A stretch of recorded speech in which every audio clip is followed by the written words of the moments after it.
elements to it, which all work as one unit. And of all the places I've been in all the world, I don't think I've come across, I can't think of anywhere I've come across, where those elements were in such close proximity as they are here. There's the Houses of Parliament, of course, behind me in Big Ben.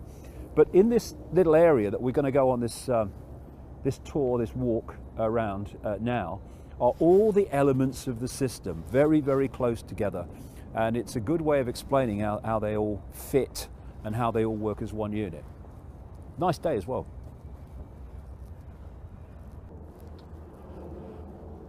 Well, when you're going around London or any town in Britain, city in Britain, in fact increasingly around the world, America, etc., then these are everywhere. These cameras which are keeping surveillance on the population 24/7. So we're having a camera on the cameras now. There's someone behind that. Hello, all right then. How's the kids? Good, good. And what we are seeing is the Orwellian state unfolding before our eyes. And the excuse is terrorism, right? Protecting people from terrorists. Well, if you take out the terrorist events that were instigated by the very force, the very network that is saying we must have cameras to protect you from terrorists, i.e. 9/11, the London bombings, etc., then what is left in terms of numbers? Horrible as a single person is in this sense, but how many people are left that are suffering from terrorist attacks?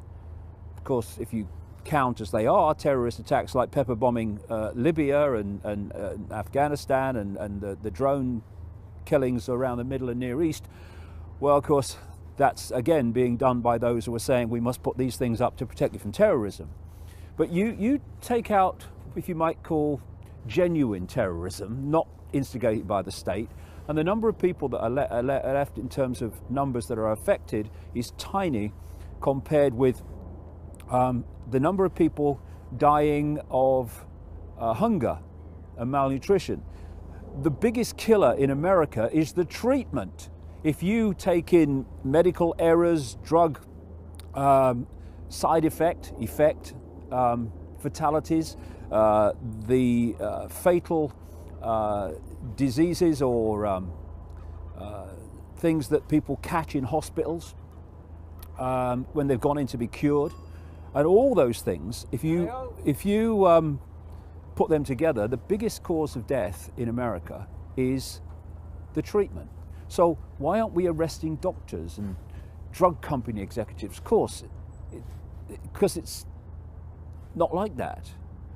And this has nothing to do with terrorism. It's to do with building a surveillance system, getting more and more detailed and more sophisticated every day to keep the population under constant surveillance, to make sure that as more and more people, and we head towards critical mass, have seen, whoa, I can see what's going on, that everything's in place to stop that actually having an effect. This is what it's all about. And they reckon, some figures are that walking around the average city and town in Britain, you will pass in the average day more than 300 cameras. And that is to protect people from terrorism? Yeah, okay. Well, I'm starting this journey down the pyramid of power, not at a place of elected politicians, but here at Buckingham Palace, where the Queen and the royal family of Britain live, of course. And I'm using this to symbolize what is at the top of the, if you like, the human pyramid level of this. And that is a network of interbreeding bloodlines which go back to the ancient world. And they perceive themselves to be different for a remarkable reason. And that is that what we call royalty and aristocracy, the divine right to rule and all that stuff, came from the fact that there was an interbreeding in the ancient world between a non-human force, shall we say, and a human force, creating a hybrid bloodline. And that hybrid bloodline decided that it was special. It was the bloodline of the gods. For instance, the Chinese emperors used to claim the right to be emperor because of their descendants from the serpent gods. And you see the same theme all over the world. And so, over the years, this royal bloodline has passed through history until there came a point in most countries where the people weren't going to be dictated to by an over-in-your-face dictator called a king or a queen. And we went into a form of what they called democracy, which they use as an interchangeable term with freedom. And if you go into it, well, that's absolute nonsense. They're not interchangeable at all. And so the bloodline stayed, if you like, overtly royal in situations like this with the British royal family and the Spanish royal family and one or two others around the world. But what it really did was went underground. It went in the sense that it went into dark suits. It went into banking, it went into business and corporations. It went into all these institutions of control that are not associated by the public with royalty, but those bloodlines are those same former overtly royal bloodlines. And they sit on top of the banking system, the political system, the intelligence agencies, the military, the media at ownership level. And they push down through these different institutions the same incessant policy, which is of incessant centralization of power.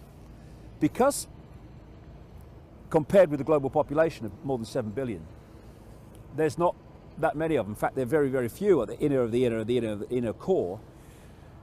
They have to compartmentalize knowledge of their agenda.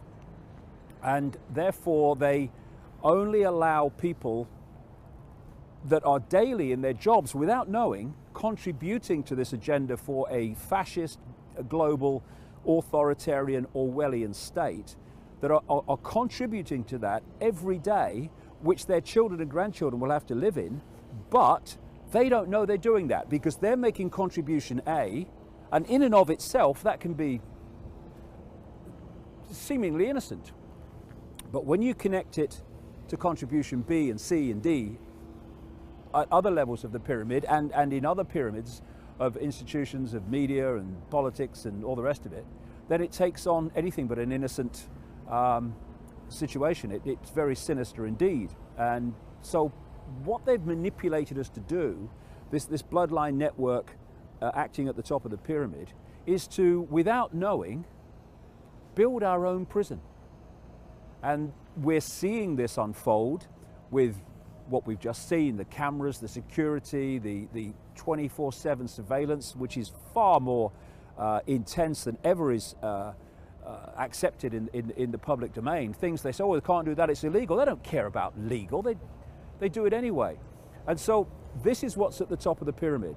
And we're going to move on to another place now, which again is the next level down from the bloodline in the pyramid, and still not a politician or an elected person in sight. Well, we're on our way to the next, if you like, level of the pyramid, but just passing this scene here, and it really is, well, for me, maybe it's me, breathtaking. You've got these guys here. They are, to use a wide term, the Queen's troops. You know, usually they have the red and the black uniforms. They've got grey coats on today, and they stand here in their big hats, and they can't move up to a certain point, and then they just break into this march up and down in unison with each other. Then they come back and stand in a still position again. And you know, these guys are not just ceremonial, they're deployed to wars. Goodness knows how many, you know, Britain fights. They're deployed to wars and, you know, put their lives in danger and kill other people. But then they come back here and they do this. And it's incredible. If you want to see how robotic people can be made to be by orders and by programming. Well, just watch this when it starts. You can see them now just standing there, just doing nothing, not moving anything. And then they do this little march up and down, and it goes on all through their time that they're there. Then some others come and do the bloody same. I mean, the world is bloody mad, you know. And we're in the epicenter of bloody madness in so many ways. We really are.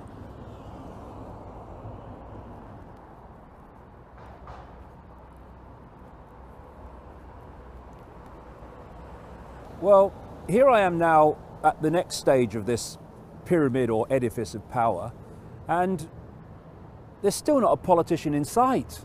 There's still not a prime minister in sight, because behind me is the headquarters of MI6, Her Majesty's Secret Service, Her Majesty's MI6. Just down the road there, we just passed it, is MI5. MI5 is the domestic security, I say, manipulation agency, and MI6 is supposed to be the overseas British security intelligence agency. Now, readers of my books and people who have become aware in other ways of this whole deal will immediately recognize that the shape of the building alone is a statement, because this bloodline, this network, has a language of its own called symbolism. And I've explained this in my books and at the Wembley event, but very quickly, I am now speaking and you're hearing, but I am not sending words to you across the ether. I'm sending a vibrational information field vibrated into existence by my vocal cords, and you are decoding it through the ear senses from vibrational information into electrical information, which goes to the brain to be decoded into what we call language. In the same way, a symbol, anything visual, is an information field. And that can enter the brain through the sight senses, where most of the information enters the brain. But because I'm speaking, and I'm speaking in a frequency band of your conscious mind, you can hear me speaking, you know my words are going in, they're conscious. Whereas visual information, unless it actually, you consciously register it, is going in unseen. Well, if you know what I mean, in terms of it's peripheral, it's not what you're aware of. It's going in unknown, if you like, into the subconscious. So through symbolism, you can, it's a gateway to access people's sense of reality without them even realizing you're doing it. Subliminal advertising is a classic. That's what that's doing, exactly that process. So this language of symbolism is very important. It's not just for, you know, show. It's because it's a language that can get into the human mind. And one of their symbols is the pyramid with the capstone missing, or the pyramid with the capstone raised above it with an eye on it, the all-seeing eye. That's what you see on the dollar bill, and you see it in so many different situations. That's basically, if you look at it, the feel of that MI6 building. So at this point in our journey down this edifice of power, we've hit the intelligence agencies. And the intelligence agencies are also fundamentally connected and expressions of the secret society network. The secret society network, you see or are aware of, there's loads of secret societies. Some of them are known, like the Freemasons and stuff like that. Others are so elite and so in the shadows, people don't even know they exist in the normal course of life. But they operate as one unit. And like everything, again, here we go, as in a pyramid, like most organizations today are pyramids, almost every single one, it means the few at the top in the higher degrees, and there are degrees above the official degrees that most people, even in the secret society, don't know exist. The people in the higher degrees know far more about what that organization, that secret society is about, than the people in the lower degrees. And you're only allowed to go up if you are chosen as someone who's safe and someone who's not going to, you know, be a problem, who's going to serve the agenda. And the secret societies run the intelligence agencies. And this connects into something else, because MI5, MI6, why MI? It stands for Military Intelligence 5 and Military Intelligence 6. In other words, although these are supposed to be, or the public perception of them is that these are civilian, you know, like James Bond and all that stuff, they are civilian agencies. They're not. They're military agencies who work in conjunction with the military.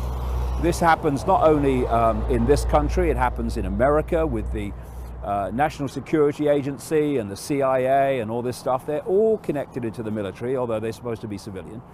And the military and the intelligence agencies, along with the upper levels of the secret societies, are the next level down after the bloodline hierarchy. And the next place we're going to go is connected, well, very much to the military.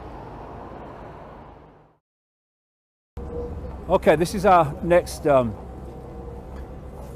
point in the system, if you like, which connects into MI6, MI5, and that's the Ministry of Defense building. Obviously, the American equivalent is the Pentagon. And this is where they decide who they're going to attack and pepper bomb next and how they're going to do it and all the rest of it. And the attacks and the strategies are all worked out long in advance. The role of politicians overwhelmingly is, even in government, is not to decide if it's going to happen, but simply to sell it to the public. People like Blair, Bush, Obama and Cameron, etc. We're filming in an area, in fact we're filming in an area all the way today where you have to get permission and all that stuff and bits of paper. We've just been told by a policeman outside a royal palace that we can't film there without having permission from the royal household. We're paying for those frickin' buildings and we're paying for the pavement we were standing on, but we can't bloody film, they say, because they say we can't. This is where the true power is. It's nothing to do with people. It's these bloodlines, and they are a law unto their bloody selves. Their law is, well, I can do it, so I will. That's their law. And so this is another level of the pyramid where they send people out, young men and women, to be killed and kill others in pursuit of this agenda, which is orchestrated from the top of the pyramid, the bloodlines and the entities which the bloodlines serve, the entities that operate outside of human sight. And in there, over the decades, decisions have been made which have slaughtered untold numbers of people worldwide. And notice, we still have yet to get to a level of the pyramid where there are any politicians or any voters.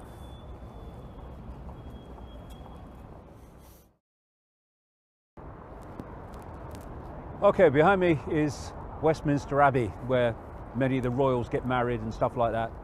And the Queen is head of the Church of England, and it's all connected. And Westminster Abbey, I'm using this to symbolize that level of the pyramid where we find religion. In fact, it permeates the pyramid in so many ways. I mean, still today, despite everything, and there's been so much and so much more to come, the Roman Catholic Church is supposed to have 1.2 billion advocates or followers.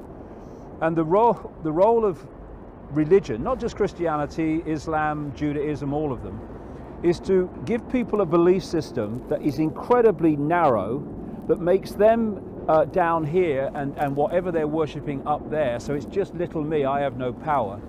And it's there as the control system. I mean, I described years ago religion as the greatest form of mind control ever invented, and it is.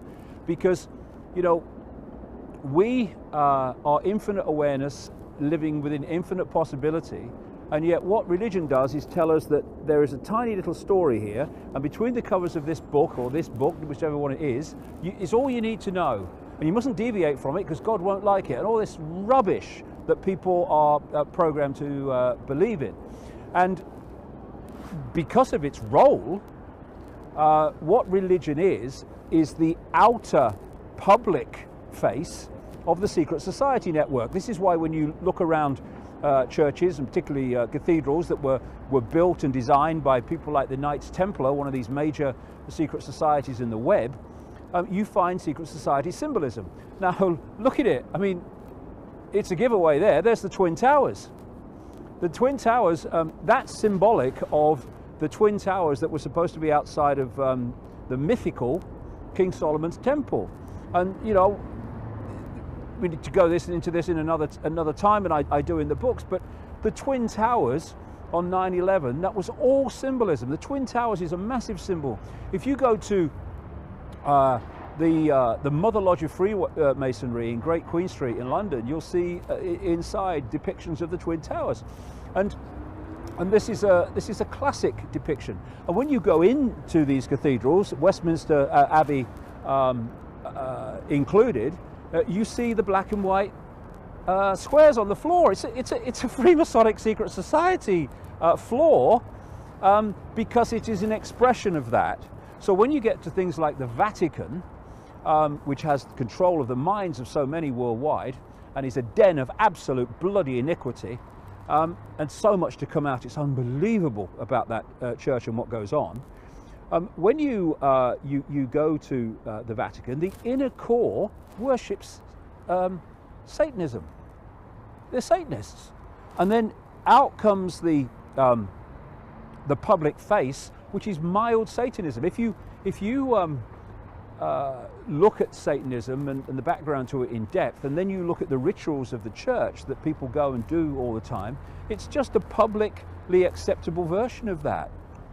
You know, Satanists, you know, they literally sacrifice people and drink the blood.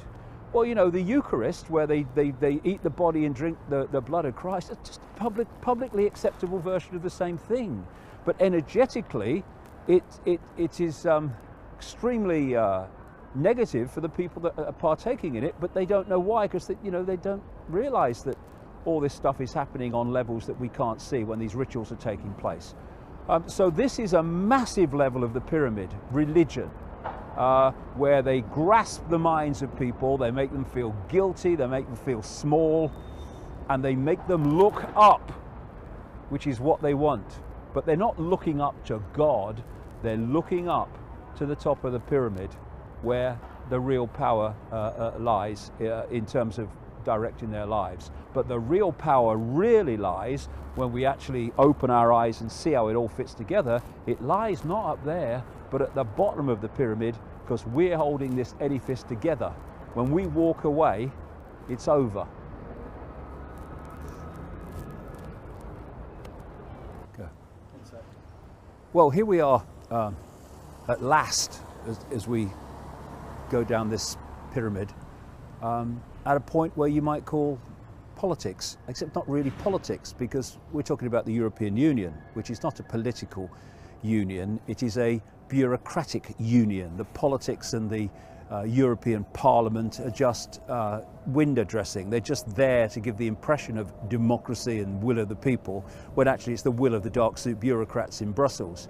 Now, this building is very, very symbolic in the way the power structure and the power dynamic is moving, because this used to be the headquarters of the British Conservative Party, the party of the current Prime Minister David Cameron, but it's now called Europe House, and it is the London headquarters of the European Union, the European Commission. That's the bureaucratic part of the so-called European Union, which dictates policy in effect to the politicians. And what happens is the bureaucrats in Brussels that this building represents, they come up with policy. They discuss them with something called the Council of Ministers, which are representatives of European governments, and then they bring it into legislation, in theory, through a pathetic European Parliament, and much that doesn't go through there. But the European Parliament is only there as a symbol to kid the people that the European Union is actually so-called democratic, and that they're having a say in what goes on there. They're having no say in what goes on there. And the reason that I've started in the pyramid here and not at Westminster or Downing Street is because this is where the power is. Something like 75% of legislation that becomes law in Britain now is not passed by decisions made in Britain. It's passed and rubber stamped by decisions or undecisions made in Brussels by dark-suited bureaucrats. And when there's a few of you and you want to control the mass, then what you need to do is constantly centralize decision making. And at every point you centralize, fewer and fewer people are making more and more decisions over more and more people. So you had one time a tribal situation where people in the tribe decided what happened in the tribe. Then loads and loads and loads of tribes were brought together and called nations. And now nations are being brought together in unions. And what is the European Union? They plan for North America, they plan for all around the world. And to bring them into being, they're using the same scam that they did with the European Union, which is let's tell them it's a free trade zone, just about trade, and then stepping stone, totalitarian, tiptoe as I call it, will add the centralization of power until where we are today, where the European Union has, shall we say, representatives and agencies throughout Europe which are known as national governments because their power is being neutered by the day. So this is the real power center in Europe, the European Union, and everything that goes on around here politically is just going through the motions overwhelmingly. Well, we're going now to the official home of the Prime Minister, Britain's version of the White House. Not as impressive, but same theme. And we're a heck of a long way down this pyramid before we meet in the Prime Minister of the country. That's how the system works. Now at last, after all these stages down the pyramid, we're actually getting to someone who is, in theory, elected, the Prime Minister of Britain. This is Downing Street. I came along here when I was a little kid in the 50s. My first visit to London. Came down on a steam train, that's how long it was ago. And you could walk up there. I remember walking up there and with my dad and my mother and looking across the little road at Downing Street. This is as far as you can get now. It's all gated off, it's all fenced off, it's all security and what have you. And it's very symbolic of the way it's all, the people running countries and institutions are pulling further and further and further away from the people, becoming a total law unto themselves. And the Prime Minister, Cameron, Blair, whoever it is, they are gophers. They are put into power by the bloodlines because what happens is the bloodlines control the major parties which have any chance of forming a government. So whichever it is, in this country, Labour or Conservative, in America, for instance, Republican or Democrat, they are answering to the same masters, although they appear to be different. That's just to kid the people that people have choice and they're deciding their own government. They're not. And this is why when Obama, Mr. Change, follows Bush, Mr. Change becomes Bush on steroids. Same agenda. Same with Cameron in this country, in Britain. You have a situation where he's just Tony Blair, although he's in a different party, he's just Tony Blair with a face transplant. And they're put in there to run and introduce through legislation and political decision making to put into action the agenda that comes from the shadows, the bloodline shadows, the secret societies and the intelligence agencies and the Ministry of Defence we saw earlier. Put that into practice by passing legislation and making it legal. And that's another thing, legal. What is legal? People say, oh, well, yeah, what was the bombing of Libya legal? Was the invasion of Iraq legal? Legal? Why are we asking if it's legal for? We should be asking if it's right, if it's fair, if it's just, if it's moral. And no, it's none of those things. What is legal? This is what legal is. It's a bunch of criminals in dark suits voting to make their own criminality non-prosecutable. That's what it is. That's what legal is. Legal, irrelevant. This what should make decisions, not frickin' legal. Anyway, that's what they do because they control the law as well. So this is Downing Street, and the guy, whoever's in there, is a puppet. Oh, and by the way, we saw the Ministry of Defence earlier. That's over there. There are tunnels under this road. In fact, London's crisscrossed with tunnels, and so people move between all these ministries. They can do without being seen in public, so no one knows they've actually met. They can go in one building, and through the underground tunnels, they go into another building, and all the rest of it. And under here is a massive bunker run by the Ministry of Defence, and its code name is Pindar. Now, people reading my books will know that Pindar is also the code name of a major inner circle member of these bloodlines. And someone told me who has been on the inside that Pindar means penis of the dragon, which is interesting because in Downing Street, at any point, whoever wins the election, there's always a penis living there, and there's one next door living next door to him called the Chancellor of the Exchequer, and there's dragons and snakes galore over bloody there. So it's kind of symbolic, you know, synchronicity. It's amazing, isn't it? Anyway, this is Downing Street, and we'll go off somewhere else.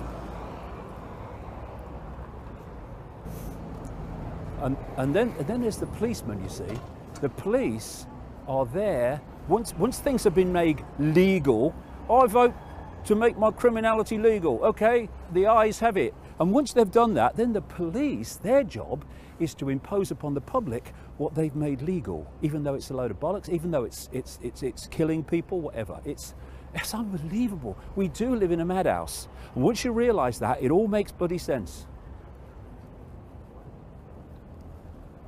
Now, as we just come down from Downing Street, and across from the Ministry of Defence on the other side of the road, that's the cenotaph. It says on it, the glorious dead. The glorious dead refers to the thousands and thousands of people who have died in wars which the bloodlines have created to change the face of human society. You never do it quicker than a war. You look at the world after World War I and after World War II, power was in dramatically fewer hands than it was before. And to bring that about, you need your glorious dead, which are the people who are owning a pittance, who are sent off in uniform to fight wars, while these people over here in the Ministry of Defence sit on their arses in their uniforms, telling people to go and do this and go and do that. People over here in Downing Street and other places, they're saying, we've made legal going in and killing and pepper bombing another load of people in this era with brown faces, in other eras in Europe and around the world with a great British Empire. And it's all built on the glorious fricking dead who come home from these wars, if they do come home, to poverty and joblessness and all the rest of it. It's unbelievable. We have to stop being pawns in this game, and therefore we have to stop, first of all, people of the military, stop being the glorious dead, and stop making other people dead in other bloody countries. Come on, it's ridiculous what's going on here. And every year in this area here, you have the people that have sent people out to die and kill others, people like Cameron and Blair and these people, and they fill here and the bloody royals turn up, the bloody bloodline, and they put wreaths on that cenotaph. Oh, the dead. And then people, old people who fought in the wars, who are now aged and infirm, they kind of march as best they can past the cenotaph, remembering their colleagues and all the rest of it. And how these people like Blair, a war criminal, Cameron, a war criminal, can possibly have the nerve to put wreaths on this cenotaph every year is unbelievable. But they have no shame. If they had, they wouldn't do what they bloody do. You see that? Cabinet war rooms. Tell you what the cabinet war rooms is. That's people who've overwhelmingly never seen a gun fired in anger, right?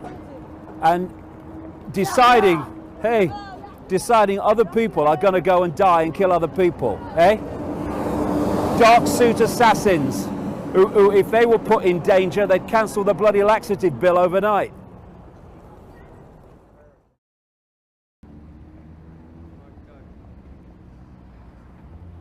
So here we are, at the so-called Mother of Parliaments. I could have other descriptions, but let's call it Mother of Parliaments. It's the place that is equivalent to Capitol Hill, and it's one step down from the Prime Minister and the government level. And this is called the Palace of Westminster. And it's basically a waste of space. I've mentioned already how much legislation that becomes law in Britain doesn't start out here at all. It starts out in Brussels with bureaucrats, and some starts out down the road in Downing Street, though not that much. And these people just vote it into law. And what you've got around the world now, the Republicans and the Democrats and the Labour, Conservative and Liberal Democrats here, is basically you've got all these different parties, did I say different? That are standing on the same postage stamp basically in terms of policy. And they therefore have this consensus to pass this legislation which takes us down the road to the Orwellian state and all the other stuff that I talk about. Now, these are supposed to be representatives of the people, but they're not. Because of this pyramid structure, this is how politics works. You want to become a politician. It works anywhere in the world like this.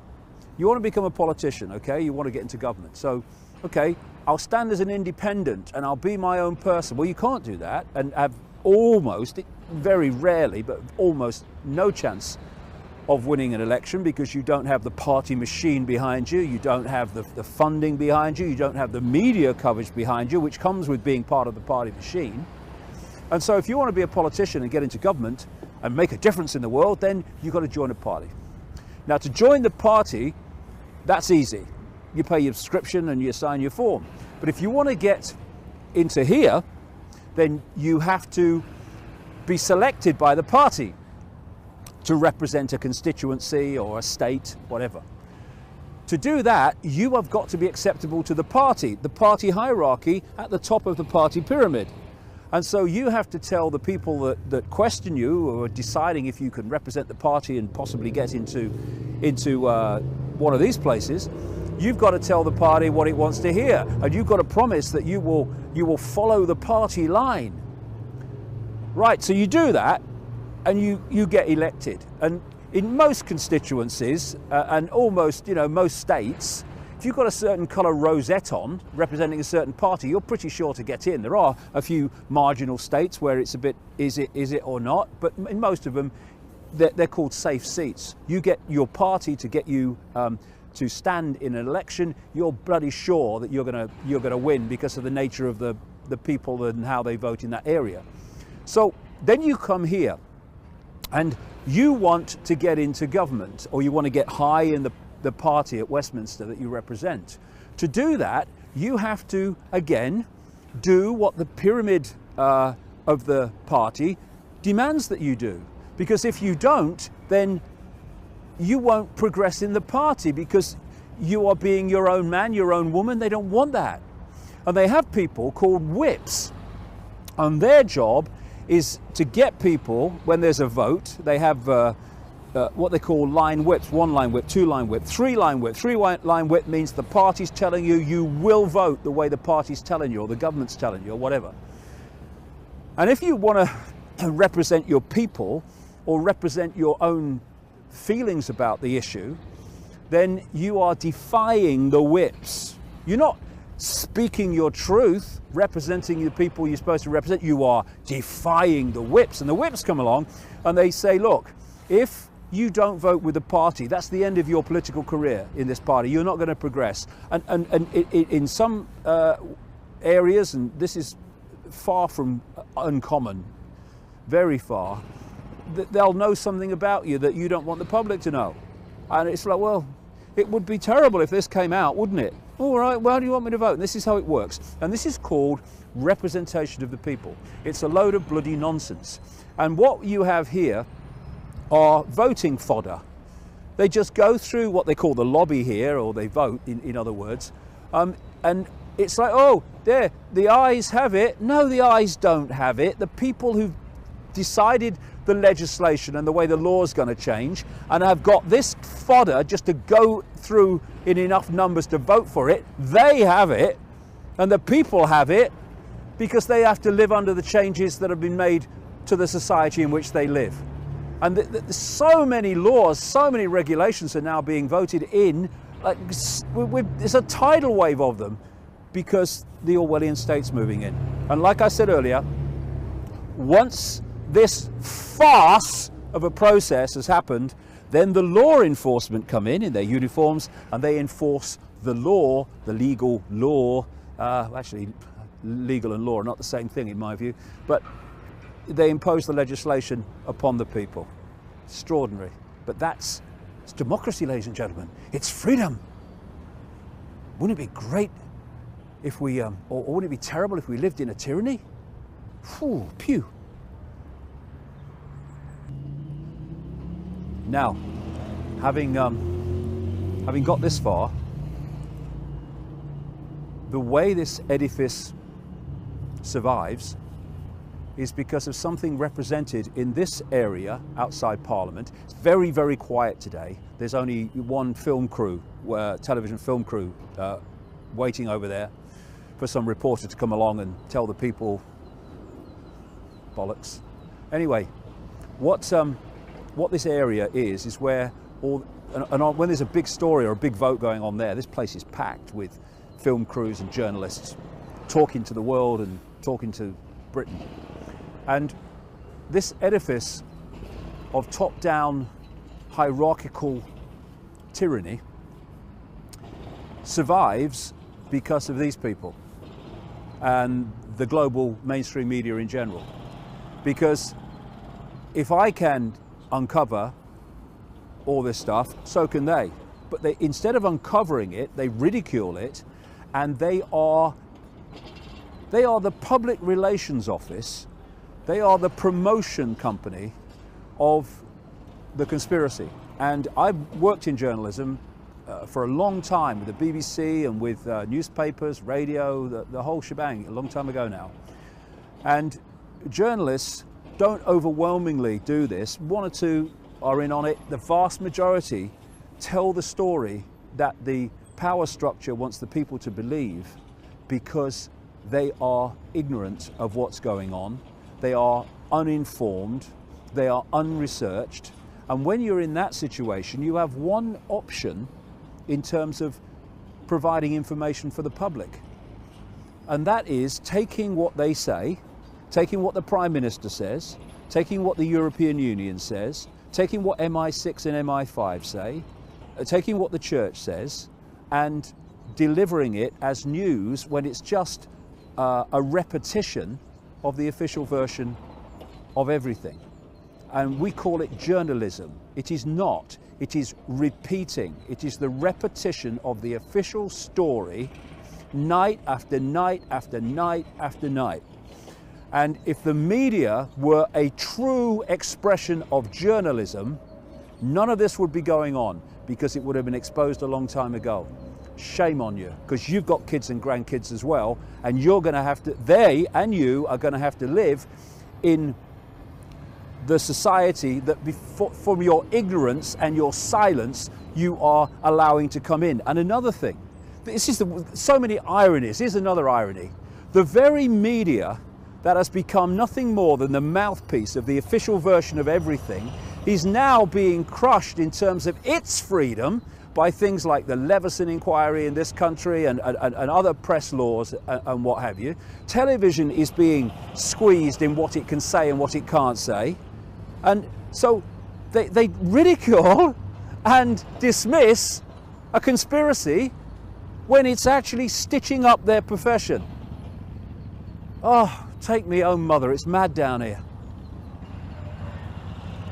Okay, we've got one more place to go. And like, we shouldn't be filming around here, you know. Oh, it's naughty, even though we pay for all this stuff. So when we get where we're going for the last shoot, there'll be policemen around and stuff like that. They might leave us alone. In the past, they haven't, shall I say. I've had some nice conversations here with policemen and policewomen.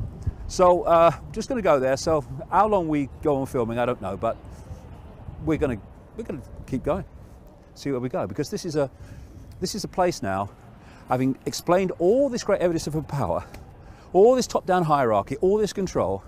This next place is extremely relevant for where the people are in this pyramid.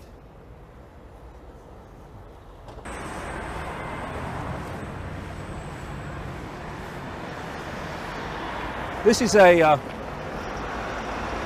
a very symbolic place that we're going to now. And what's most symbolic about it? There's nothing to see. I'll explain.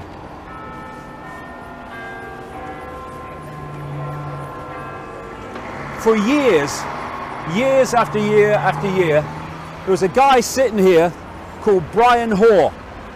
He started as a protest against what this country and America was doing in bombing children and slaughtering the innocent.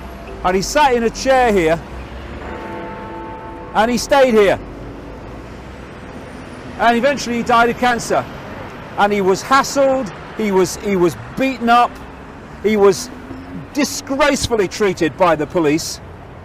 And then he was followed by a lady called Babs Tucker. And Babs Tucker stayed here for a long time, and eventually, through the pressure of health and everything, she left. And here, but she still intends to keep going, I'm sure, but at the moment, not here.